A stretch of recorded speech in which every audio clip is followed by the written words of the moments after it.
Elmo can't save them. That's the focus of tonight's angle. Now, usually when you show up on Capitol Hill to testify before Congress about an agency that is under scrutiny and under your management or your supervision, you take the time to prepare. So you're ready to defend your agency's record and your own. But yesterday, when questioned by the House Oversight and Government Reform Subcommittee, Catherine Maher, the CEO of NPR, took a different approach.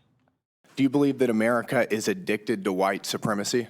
I believe that I tweeted that, and as I've said earlier, I believe much of my thinking has evolved over the last half decade. Do you believe that America believes in black plunder and white democracy? I don't believe that, sir. You tweeted that in reference to a book you were reading at the time, apparently, The Case for Reparations. I don't think I've ever read that book, sir. You tweeted about it. You said you took a day off to fully read The Case for Reparations. You put that on Twitter in January of 2020. Apologies, I don't recall that I did. Do you believe that white people inherently feel superior to other races? I do not. You don't? You tweeted something to that effect. You said, I grew up feeling superior. How white of me. Why did you tweet that? I think I was probably reflecting on what it was to grow up in an environment where I had lots of advantages. Do you think that white people should pay reparations? I've never said that, sir. Yes, you did. You said it in January of 2020. You tweeted, yes, the North, yes, all of us, yes, America, yes, our original collective sin and unpaid debt, yes, reparations, yes, on this day. I don't believe that was a reference to fiscal reparations, sir. What kind of reparations was it a reference to? I think it was just a reference to the idea that we all owe much to the people who came before us. That's a bizarre way to frame what you tweeted. First of all, Brandon Gill is a future superstar, like 28 years old. But this testimony was simply jaw-dropping. The woman claimed she took time off from work to read a pro-reparations book that she now conveniently says she can't remember ever reading. Oh, definitely want to put her in charge of an important agency.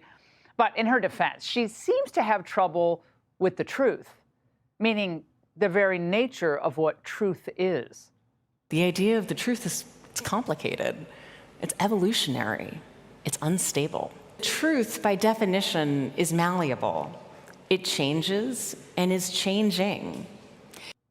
Oh, this is what passes as a keen and searing intellect in elite Washington circles. But it's just another reminder that it's time to act on what conservatives have been railing about for years, the continued federal funding of NPR and its sister television network, PBS. Because Maher and her defenders of NPR, can't honestly claim that its news programming is balanced, they fall back on the argument that the network gets only a tiny fraction of its $300 million budget from the taxpayers. Well, my response to that is, who cares? NPR shouldn't get a dime from the taxpayers, certainly not for any news gathering or news or commentary operations. Look, we have plenty of news outlets in America, including Fox News, CNN, all these others. We don't need to spend taxpayer dollars for another one that is reliably just an arm of the Democrat Party. You believe your reporters are fair?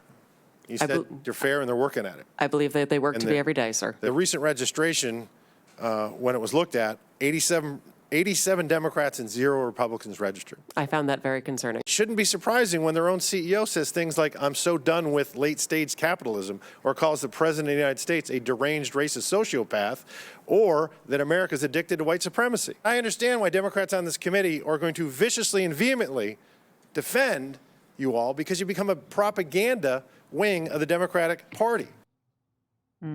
No answer for that. And while PBS's defenders try to shut down criticism by hiding behind Elmo and Sesame Street and all of our old nostalgic views of the 70s and what it was like back then, or 80s when you were a kid, they can't chase the clouds of bias away. On the news side, PBS, which gets about 16% of its funds from the federal government, is just as loony left as NPR. The Media Research Center found that their commentary during the RNC was 72% negative and only 28% positive. But of course, their coverage of Kamala's coronation at the DNC was essentially flipped. 88% positive, and only 12% negative. Oh, that must be an anomaly. Come on. Except it's not. An 18-month analysis of PBS NewsHour stories found they used the description extreme right 162 times, but only used extreme left 6 times. Look, it's simply indefensible. They know it, we know it. Now, sure, there are some interesting and decent and very fine educational programs on public television, and absolutely. And we love the Memorial Day concert at the Capitol, and even though Ken Burns is a pretty big liberal, his documentaries are riveting. But what we have right now is the use of taxpayer dollars for a partisan political operation, and that, my friends, is just wicked. Now, it would be terrific if we as a country could have a nonpartisan broadcast network, but apparently we can't do that. So going back to the Reagan years, Republicans have been complaining about this and demanding changes. But NPR and PBS's response, well, sometimes they'll say, oh, we'll do better. They've basically just been flipping us the big bird.